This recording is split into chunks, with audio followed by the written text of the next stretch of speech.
திருப்பாவை ஸ்ரீரங்கத்து அக்கரை வடிசல். இந்த பொங்கலுக்கு எப்பவும் போல் சக்கரை பொங்கல் இல்லாமல் இந்த மாதிரி அக்கரை வடிசல் ட்ரை பண்ணி பாருங்கள். ஒரு பவுலில் 1 கப் பச்சரிசி, 1/4 கப் பாசிப்பருப்பு, 2லிருந்து 3 தடவை வாஷ் பண்ணிவிட்டு தண்ணி சேர்த்துட்டு ஒரு 30 நிமிஷம் ஊற வச்சுருங்க. ஒரு அடி கனமான பாத்திரத்தில் 2 டேபிள் ஸ்பூன் நெய் சேர்த்துட்டு நம்ம ஊற வச்ச அரிசியை தண்ணி வடிச்சிட்டு சேர்த்து நல்லா வறுத்துக்கோங்க. ஒரு 5லிருந்து 8 நிமிஷம் லோ ஃப்ளேமில் வச்சு வறுத்து எடுத்துக்கோங்க.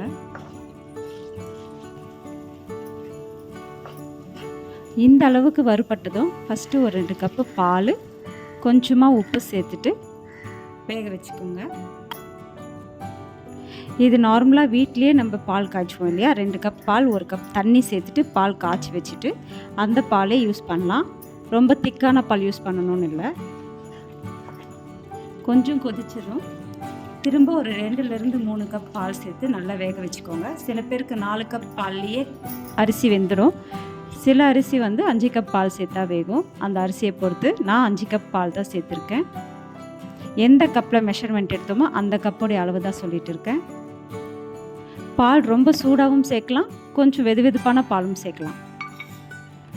இதுக்கு இடையில் வெல்லம் 1/2 கப் 1/4 கப் தண்ணி சேர்த்துட்டு வெல்லம் கரையை வச்சு எடுத்துக்கலாம். வெல்லம் பாகளவுக்கு காய்ச்சணும்னு அவசியம் இல்லை, வெல்லம் கரைஞ்சா போதும்.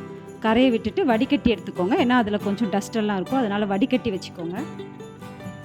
அரிசி நல்லா வெந்ததுக்கப்புறமா வெல்லம் சேர்த்துக்கோங்க. முன்னாடியே வெல்லம் சேர்த்தா அரிசி வேகாது. வெந்ததாக பார்த்துட்டு வெல்லம் சேர்த்துட்டு கொஞ்சம் குங்குமப்பூ சேர்த்துக்கோங்க. இது ஆப்ஷனல் தான், வேணும்னா சேர்த்துக்கலாம், இல்லைன்னா விட்டுடலாம். 2 டேபிள் ஸ்பூன் நெய் சேர்த்து நல்லா கலந்து விட்டுக்கோங்க. அப்பப்போ நல்லா கலந்து விட்டுட்டே இருங்க, இல்லைன்னா அடிப்பிடிச்சிடும். அடிப்பிடிக்காத அளவுக்கு கலந்து விட்டுட்டே இருங்க. ஃபைனலாக 2 டேபிள் ஸ்பூன் நெய்யில் முந்திரியும் திராட்சையும் சேர்த்து நல்லா பொன்னிறமாக வறுத்துட்டு பொங்கலில் கலந்து விட்டுடுங்க.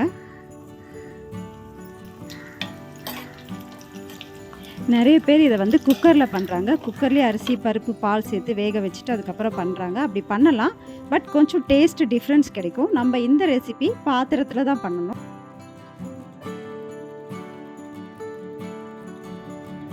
எல்லாம் சேர்த்து கலந்து விட்டுட்டு 1/4 டேபிள் ஸ்பூன் ஏலக்காய் தூள், கொஞ்சமாக கற்பூரம், பச்சை கற்பூரம்.